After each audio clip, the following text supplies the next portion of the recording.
The recent image captured by the Mars Reconnaissance Orbiter camera and shared on the high-resolution imaging science experiment Twitter account has caused a stir among the public.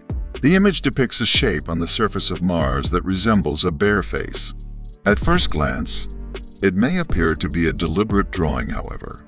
Upon closer examination, the supposed bear face can be explained by geological formations. The snout is a hill with a collapsed V-shape, the eyes are craters, and the head outline is a circular fracture pattern.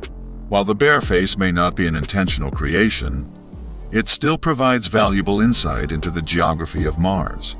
The red planet is known for its diverse landscape, and images like these offer a glimpse into its geological makeup.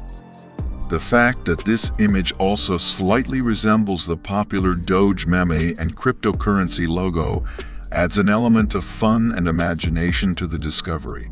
It's always exciting to see new images of Mars, and this bear face is no exception. It's a reminder of the vast universe that surrounds us and the fascinating discoveries that await us in our quest to explore and understand it.